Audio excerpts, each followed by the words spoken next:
The doors to the Viridian Tea House are open once more. Hello, everyone.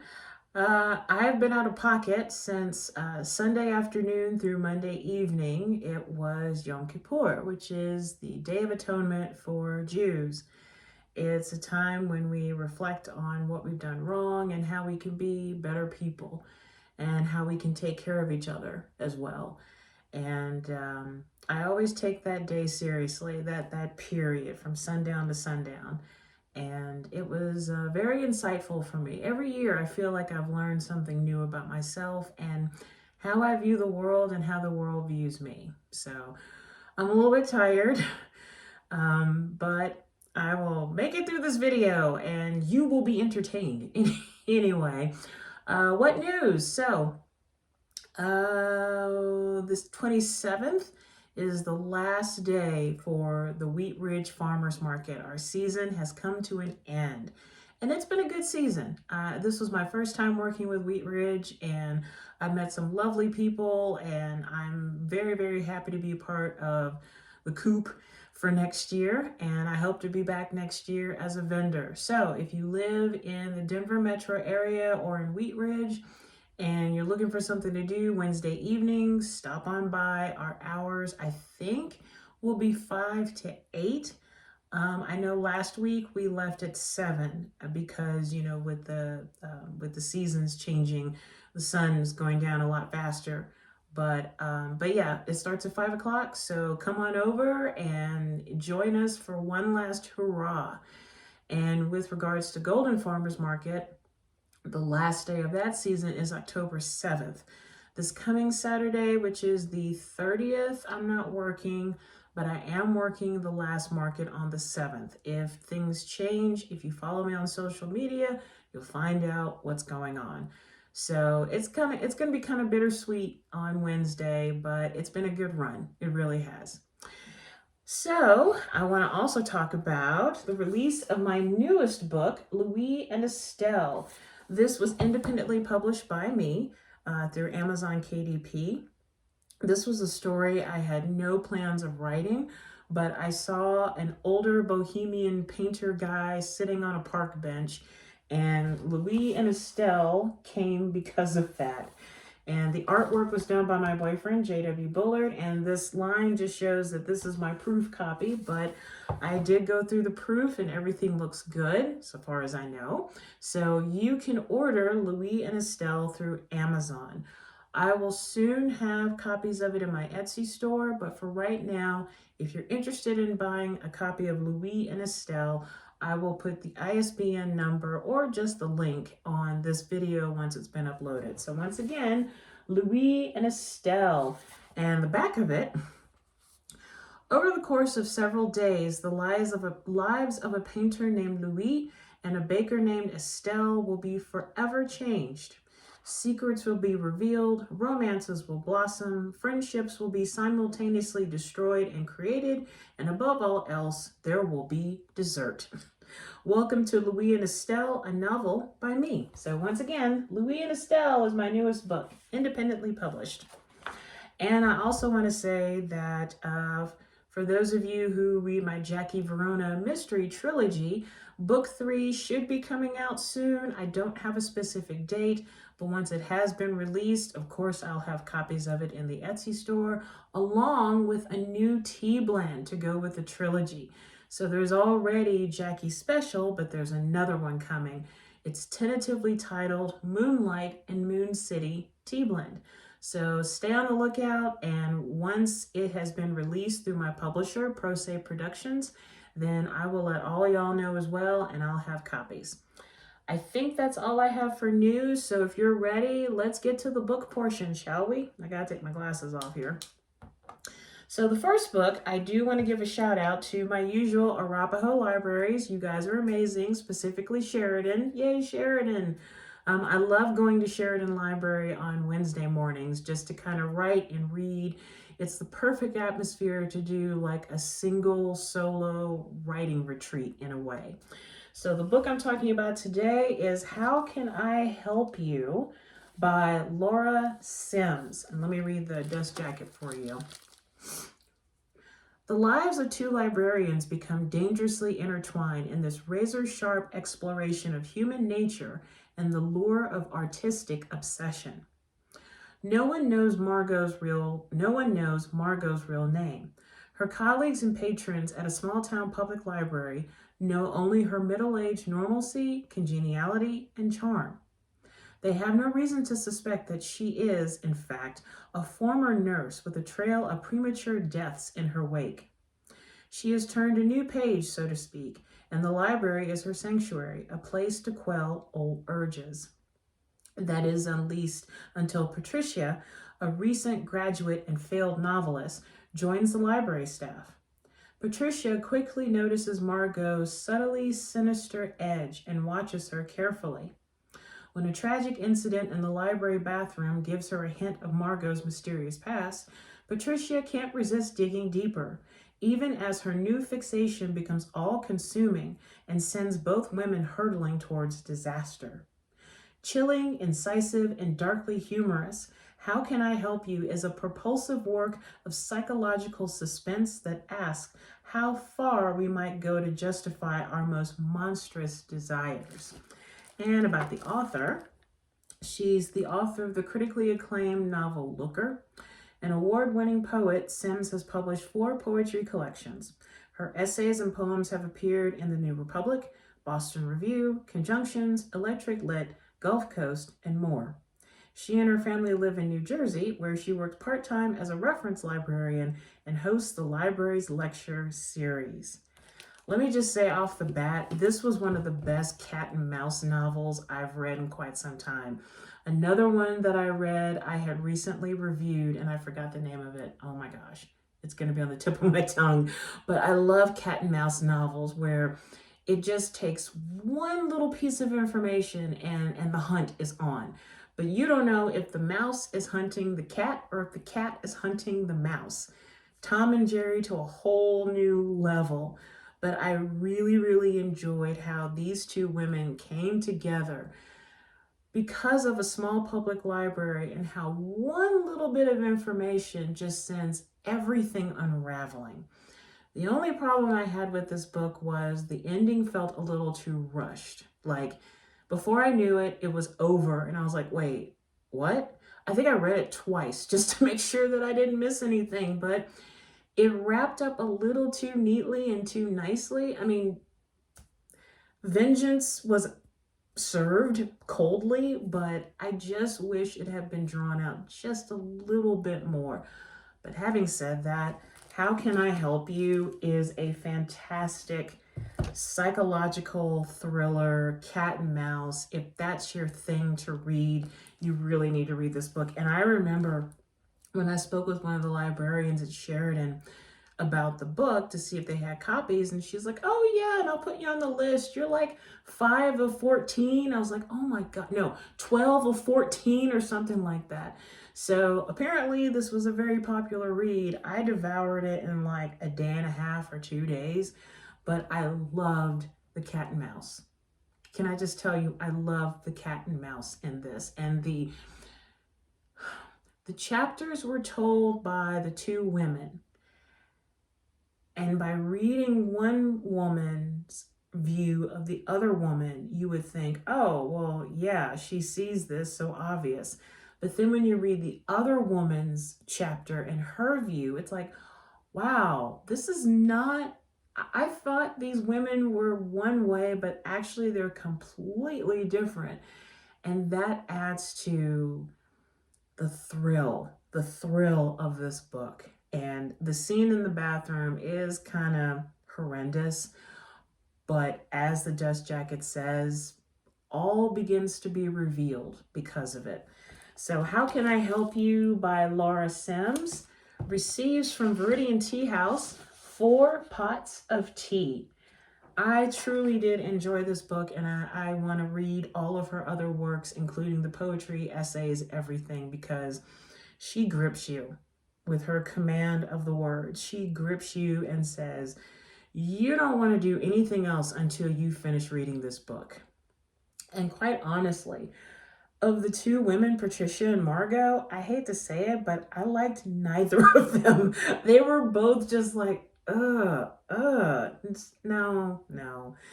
If you read it and you think differently, drop me an email, tgoddess74@gmail.com, and let me know your thoughts about How Can I Help You by Laura Sims. Thank you so much to Arapahoe Library and to Laura Sims for this book. Thank you. So now the next book is actually 3 books, and I would have brought down the 4th one, but I hadn't read it yet, and I wasn't going to deal with the 4th book yet because I want to savor it, and I might lump it in with other books in the future. Who am I babbling about? Mr. Gerald Elias, author of the books The Devil's Trill and Danse Macabre. Sorry about the glare, and Death and the Maiden. So you're probably like, all right, I'm seeing violins, what the heck? So this is a murder mystery series involving a blind former violinist. And let me just read The Devil's Trill inside dust jacket. A complex and intriguing game of cat and mouse, see, cat and mouse, as multi-layered and evocative as a well-played Tartini sonata. Bravo, Mr. Elias. And that was one of the blurbs in the book. So from concert violinist Gerald Elias becomes this debut set in the classical music world about the theft of a priceless violin. Daniel Jacobus is a blind, reclusive, crotchety, no kidding, violin teacher living in self-imposed exile in rural New England. He spends his time chain smoking, listening to old LPs, and occasionally taking on new students whom he berates in the hopes that they will flee. Jacobus is drawn back into the world he left behind when he decides to attend the Grimsley competition at Carnegie Hall. The young winner of this competition is granted the honor of performing on the Piccolino Stradivarius, a uniquely dazzling 3/4-size violin that has brought misfortune to all who possessed it over the centuries. But after the concert, the violin is found missing from its case backstage, and Jacobus is the primary suspect. With the help of his friend and former musical partner Nathaniel Williams, which, by the way, I really like Mr. Williams, his new student Yumi Shinagawa, and several quirky sidekicks, Jacobus sets out to prove his innocence, track down the culprit, and find the stolen Piccolino Strad. Will he be successful, or will his search turn deadly? Devil's Trill gives the reader a peek into the underworld of classical music with its backstabbing teachers and performers, venal patrons, and shady violin dealers. It is the remarkable beginning of a wonderful new series. So you get the idea about this series. And when I read this book, I picked it up on Amazon. And I love anything dealing with the violin, and I love a good murder mystery. And so I read this and I was like, not bad. I really like the character. I like Daniel. He's really crotchety, but I like the dynamic that Daniel has with Nathaniel. I really do. And so I said, okay, I'm ready to read the next one. So the next one, Danse Macabre, is this. Beloved violinist and humanitarian René Alad has just performed his Carnegie Hall swan song, but upon his imminent departure for retirement in France, he is confronted by his young African-American rival, crossover artist B. Tower. When a combustible mixture of ego and envy is ignited by greed, the result is a grisly scene too horrific to be imagined. Beginning with music and mayhem and ending in the courtroom, justice is finally done, or is it? That is for Daniel Jacobus, the blind, curmudgeonly violin pedagogue, ardent admirer of Alad, and outspoken critic of B. Tower, to find out. Dragged into the case, Jacobus reluctantly follows a trail of broken violins and broken lives, as it leads inexorably to the truth and to his own peril. So Devil's Trill was a good beginning. Danse Macabre took it to a whole new level. And when it was revealed, when the murderer was revealed, didn't see it coming. I try to figure out before the characters do, and I usually can't figure it out. But this is the second one. And the one that I just finished reading, Death and the Maiden, is this. As the new Maggini String Quartet prepares for a performance of Schubert's masterpiece, Death and the Maiden, side note, if you would like to hear this piece, you can look it up on YouTube, and it is quite exquisite, which it hopes will resuscitate its faltering career. Two events occur. First, its former second violinist, Crispin Short, who had sued the ensemble when he was fired and publicly embarrassed, issues an ultimatum. Reinstate me or I'll destroy you. He got on my nerves so bad. He was just that annoying, really annoying, wimpy guy. I couldn't stand him. Second, the manipulative first violinist, Aaron Kortovsky, couldn't stand him, but I liked him a little bit better than Crispin, is unaccountably missing in action and no one knows his whereabouts, not even his estranged wife and the violist of the quartet, sensuous Annika Hagen. The remaining quartet members, second violinist Yumi Shinagawa, a former student of renowned blind pedagogue and amateur sleuth Daniel Jacobus, and cellist Pravda Linskaya, the only remaining musician of the original Maggini quartet, are caught in a deadly limbo as the hour of the performance approaches. It is left up to Jacobus, with his old friend Nathaniel Williams and his new companion Trotsky the Bulldog, to unravel the puzzle as one by one the musicians of the quartet mysteriously vanish. So, Devil's Trill was a great solid start. Danse Macabre took it to a whole new level. Death and the Maiden blew me away. It really, really did. The fourth book is called Death and Transfiguration, I think. But I do want to say that I did learn so Danse Macabre is actually a piece, and I learned the opening through my violin teacher, Nadia, which I was very, very happy about. The Devil's Trill, oh shoot, I listened to it and my teacher taught me something about that piece, or the Devil's Trill, but I forgot what it was right now. Sorry, I'm sleepy. Anyway, and Death and the Maiden by Schubert, I listened to the piece and was like, my God, this fits the book. So even if you're not into classical music or playing the violin, this is a really, really good mystery series. I think there's 7 or 8 of the books. I'm not sure. But these books also have another special meaning for me, because I reached out to the author, Gerald Elias, and I told him I really enjoyed the books, and I play the violin and I write and I have a tea company, and a couple of my blends deal with the violin, but thank you so much. I love the books. He wrote back, and since then we have been emailing back and forth. And earlier today, I actually did a FaceTime with the author, and what a delight and what a joy to speak with him. I will freely admit, I fangirled. I really did. I fangirled, and I know he's gonna watch this video, but I fangirled. I really did. I felt so honored. I truly did. Now, who's the author? Well, he's a graduate of Yale, has been a Boston Symphony violinist, associate concert master of the Utah Symphony, adjunct professor of music at the University of Utah, first violinist of the Abramian, oh my God, I'm tired, I'm sorry, string quartet, and music director of the Vivaldi Candlelight Concert Series.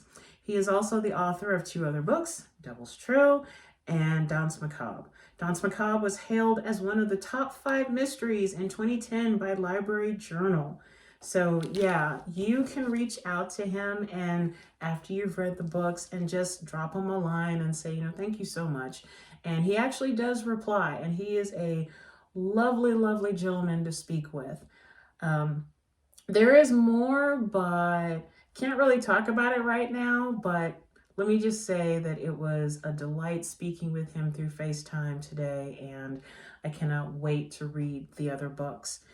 So for those 3 books, I'm grouping them together. It receives 5 pots of tea from Viridian Tea House. Make sure this is upright. But yes, I love the mystery. I love the commingling of the horrific crime and the classical music world. And, it's interesting that I'm sure some people think that, classical music is stuffy and who listens to it and, snoozeville. Not so. Like, I've kind of delved into other pieces by composers I know nothing about. And I'm like, I need to learn. And, well, one, I gravitate toward anything violin, of course. But classical music, it's full of passion. It's vibrant. It's depressing. It's introspective. It's intellectual. It's playful. It's seductive. It's all of these things. And it's none of these things because it's just my interpretation of different pieces. I think one of the first classical pieces I really got into, I was watching View to a Kill, one of the James Bond movies. And there was a scene where they played this classical music and I was like, what is that? That's beautiful. And I discovered it sometime later and it was Vivaldi, one of the Four Seasons. And I was like, I really like Vivaldi, also known as the Red Priest. And then my obsession with the Red Priest grew and it grew and it grew. I love classical music. I find that I was telling Mr. Elias that I love to write to either jazz or classical music because with those 2 kinds of music, you can feel a myriad of emotions and it's all right because it's your experience. Classical music, I can put it on in the background and sometimes I'll hum along with it. Sometimes I'll pretend I'm playing my violin and I'm like, oh, wait, I haven't gotten to that level. But I adore classical music. I really, really do. And if you're interested in classical music, but you don't know where to start, if you have one of those, like Apple Music or Spotify, just type in classical music or like one of your favorite musical instruments in classical music and just kind of go down the rabbit hole and see what you discover. So, I got a surprise guest. She came all the way from the other side of my office. Make sure I don't drop her.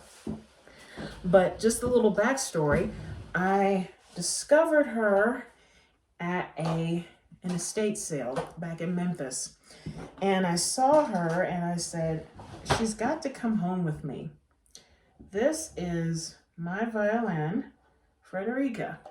And if you can kind of see the dust, that's all the rosin dust, because I've played her really hard. But this is my violin. And I am so proud that she and I have been together for quite some time.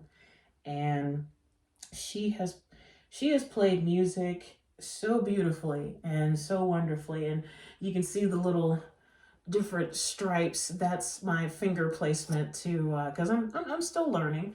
But this is my baby. I love her. And it's still tuned to Danse Macabre. So, but yeah, I just wanted to show this off. And I know I've taken a lot of pictures of my violin, so you probably have seen her. But yeah, this is her.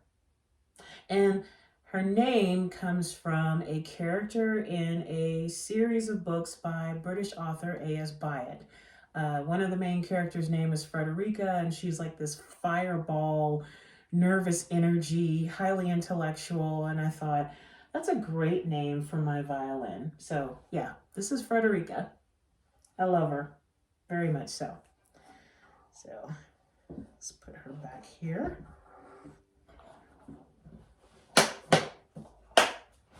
There we go. All right, so getting to the tea portion, speaking of violins, it's one of my tea blends, Rosin and Bow. And that's actually Frederica on the label. And whenever customers have approached me at events and farmers markets and I have this blend in stock, I tell them, yeah, that's actually my violin on the label. I wanted I wanted a tea blend to reflect whenever I play my violin. And I thought, well, what would be a really good tea that would go with how I play? And I thought, oh, a smoky blend, kind of like a lap song shoe song. I know that not everybody's into lap song shoe song because they think, a pine forest is being burned to the ground, but I absolutely love the taste. I can't drink it all the time, but whenever I do drink it and it's done well, I truly enjoy it. It is very much an experience. So Rosin and Bow tea blend through my company. The ingredients are smoky black tea, dried orange peel, allspice, cacao nibs, and ginger. And I get my smoky black tea from Asami Tea Corporation in Arkansas. You guys are amazing. If you're looking for good African teas, go with Asami. I'll put their website on this link so you can do a little research on them. But yes, so I made a nice pot of rosin and bow. I let it steep for about 6 minutes, and I didn't have the water on full boil, just to where I could see like small fish eyes. So it's cooled down considerably, but for me to you, a cup of rosin and bow.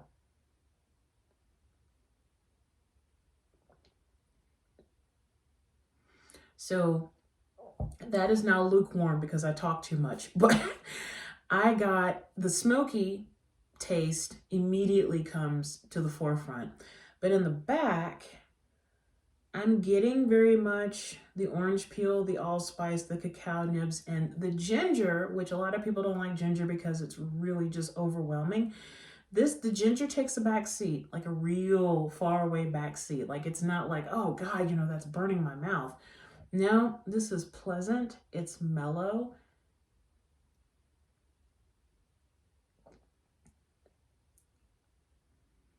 This is a good autumn tea.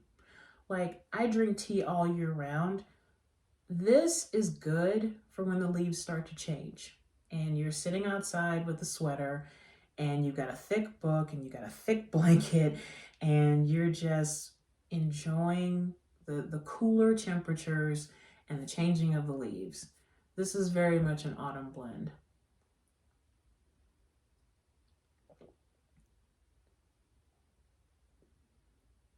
I always like this blend because it doesn't dry my mouth.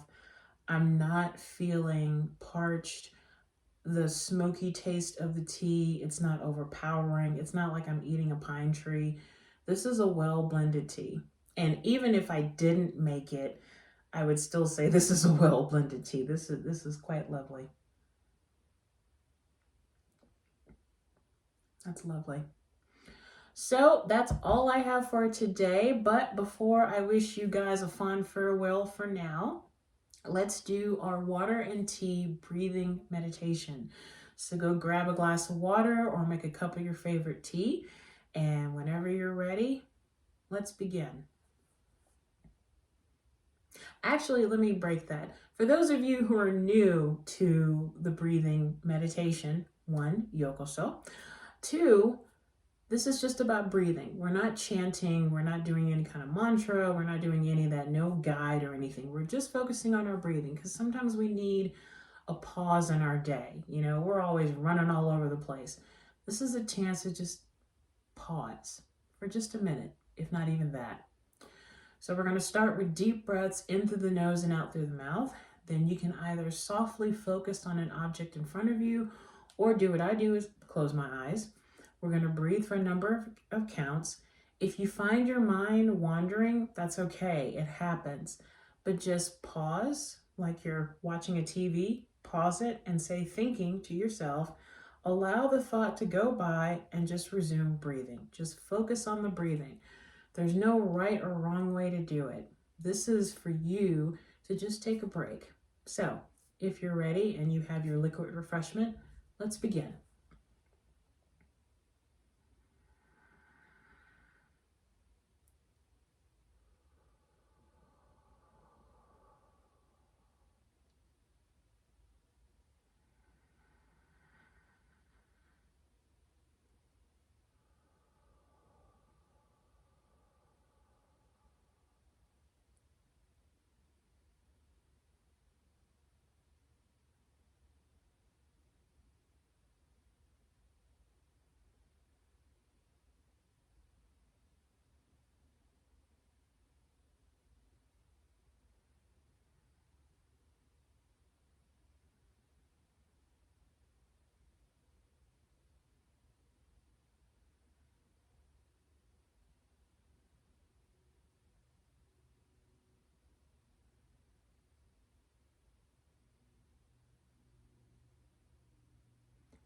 And now let's end this meditation with a deep breath in through the nose and out through the mouth.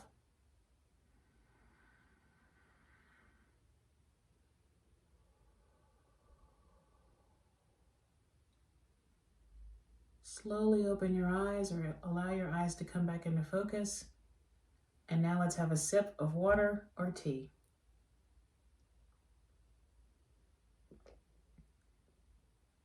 That's lovely. Very exquisite.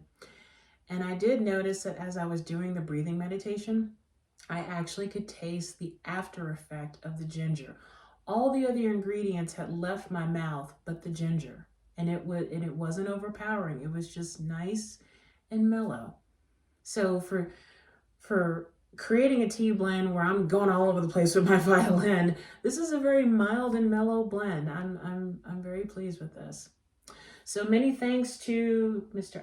Gerald Elias and to Laura Sims and to Asami Tea and Wheat Ridge Farmers Market and Arapahoe Libraries and to you for watching these crazy videos that I don't edit. And sometimes I'm just like, oh God, did I really say that? And I'm like, yeah, I'm weird. I don't care. Thank you so much for watching these videos. And if you like what you see, give us a thumbs up. Okay, give me a thumbs up. And make a comment. If there's an author where you're the author or you know of an author that would like to be reviewed, shoot me a message. If you own a tea company and you're interested in somebody reviewing, shoot me a message. And or if you just have something really cool that you would like for me to give a shout out, send me a message. I really don't care. This is my virtual tea house, and I want to support you guys. All you creative types out there, all of y'all, the builders, the musicians, the artists, the writers, the dancers, all of y'all just want to support. We got to support each other. Now I'm getting off my soapbox, and I will wish you a wonderful rest of your day or night or whenever you're watching this. Take care of yourself and each other. Raise your teacup high, and remember that to drink tea is to enjoy life. I'll see y'all real soon. Bye for now.